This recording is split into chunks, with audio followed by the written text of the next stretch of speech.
Salut. Tu tombes bien, j'ai besoin de toi pour taper un dossier très important. Juste quelques dizaines de pages, une broutille. Mais dites donc, t'es un peu gonflé, tu pourrais le faire toi-même. Tu m'as pris pour ta secrétaire? Bah pour être franc, tu sais bien que je ne tape pas très vite. Tu es bien plus rapide que moi. Parce que j'ai pris l'initiative d'apprendre. Tu vois, malgré notre niveau d'études, on n'a pas eu le moindre cours de dactylographie. Et c'est bien dommage. Tu savais qu'ils en avaient dans certains pays de l'Est dans la filière classique? Le choix de l'efficacité et du modernisme. Ce genre de cours m'aurait été bien utile. C'est vrai, pas de cours à l'école et pourtant, on passe nos journées à taper sur ces foutus claviers. Sais-tu que notre disposition de touche a plus de 140 ans? Un archaïsme increvable. 140 ans? C'est une blague? J'ai du mal à y croire. Et oui, le clavier que tu utilises a un arrangement de touche appelé AZERTY, c'est un dérivé pas très heureux du QWERTY américain.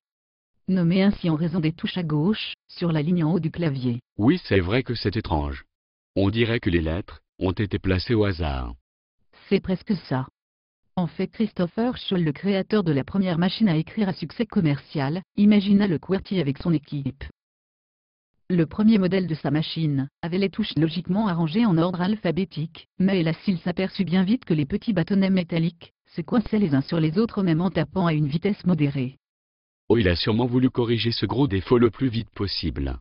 Hélas non. Plutôt que de rechercher une solution technique, il demanda au frère de son financier s'il pouvait rechercher les couples de lettres, se suivant le plus souvent dans la langue anglaise. Grâce à cela, enfin je devrais plutôt dire à cause de cela, il créa le QWERTY en s'assurant que les lettres à problème bloqueraient le moins possible, son prototype en les plaçant de part et d'autre du clavier. Apparemment son financier lui aurait aussi demandé de placer les lettres du mot « machine à écrire » sur la ligne du haut pour aider les futurs commerciaux. Effectivement, avec la première ligne en QWERTY, on peut taper le mot typewriter. Quand tu penses aux millions de personnes qui se coltinent le QWERTY depuis dans leur vie professionnelle et personnelle, c'est vraiment navrant. Une conception plus qu'hasardeuse, dis donc. Mais pourtant ça marche. La preuve puisque les gens utilisent toujours ton fichu QWERTY un siècle et demi après. C'est vrai, mais c'est clairement une mauvaise habitude généralisée au monde entier. Cet agencement de lettres n'est absolument pas optimisé. Nous utilisons un système conçu pour d'antiques machines à écrire mécaniques d'avant 1900. Je trouve ça désolant. Les contraintes mécaniques étaient déjà bien moins présentes dès la deuxième version de la machine en 1895, et pourtant ils ont gardé le QWERTY. Elles ont totalement disparu avec l'avènement des machines à écrire électriques, et on a conservé le QWERTY. Nous sommes en pleine ère informatique et... Le QWERTY est toujours là. Il est fait n'importe comment, mais il faut reconnaître que c'est un dur à cuire. Oui, j'ai bien peur qu'il survive longtemps, et même à nos claviers actuels. J'imagine bien nos petits-enfants échanger des messages avec leurs amis sur d'énormes écrans tactiles holographiques où le QWERTY sera fièrement affiché. Aux technologies et organisations de claviers préhistoriques. Un mélange du tonnerre. Un anachronisme bien étrange. Et oui, mais que veux-tu? C'est la norme. On ne peut y échapper. Eh bien non, pas tout à fait. On a le choix puisqu'il existe un moyen de taper autrement qu'en AZERTY sur son PC sous Windows, Linux et même sur ton Mac. En 1932, un Américain, le professeur Auguste Dvorak, proposa un agencement de caractères alternatifs appelé à remplacer l'obsolète QWERTY. Il avait étudié soigneusement comment travaillaient les dactylos et aussi les statistiques sur la fréquence des lettres et caractères tapés en anglais, afin de faire le clavier le plus logique possible. Il se débrouilla aussi pour rééquilibrer le travail entre les deux mains et augmenter au maximum l'alternance de celle-ci pendant la frappe. J'aime beaucoup perso car j'ai l'impression de taper sur un piano. C'est très rythmique. Et mais c'est qu'il a l'air d'avoir bien étudié le sujet. Oui, et tu sais, l'avantage le plus important du Dvorak est le confort puisque les mains sont placées sur la ligne centrale et elles y restent le plus possible, 70% du temps, alors qu'en QWERTY c'est seulement 31%. Tu vois la différence? C'est pour cela que tes doigts voltigent exagérément, surtout ton clavier AZERTY. C'est impressionnant de dextérité, mais tant de mouvements inutiles c'est du gâchis à mon avis. Pour te donner un ordre d'idée, en QWERTY avec la ligne centrale uniquement, on peut taper à peu près 300 mots différents, alors qu'en Dvorak c'est plus de 3000 mots. Tu peux facilement t'en rendre compte en allant regarder des vidéos sur internet avec des gens tapant en Dvorak, et QWERTY exactement le même texte.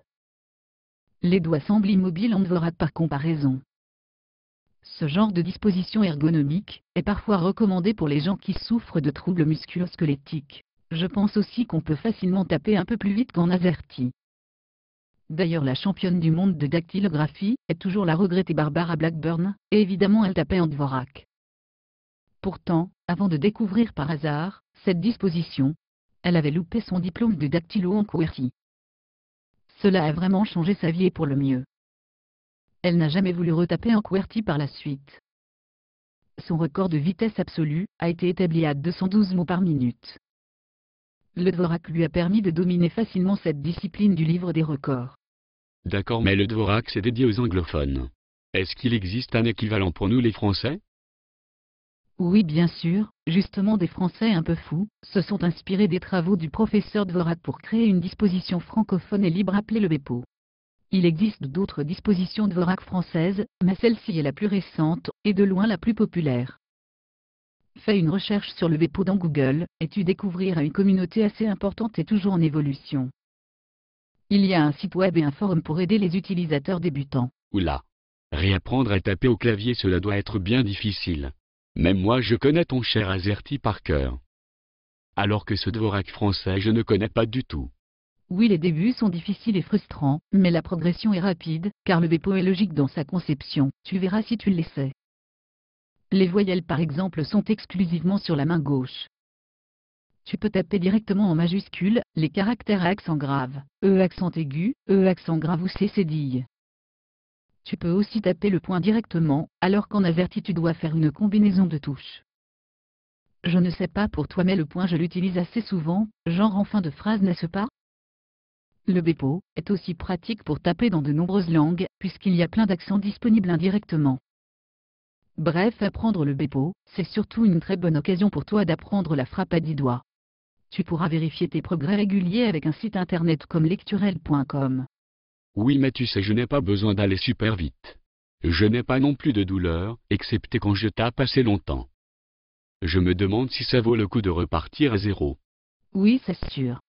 Mais tu ne sais pas ce que l'avenir te réserve.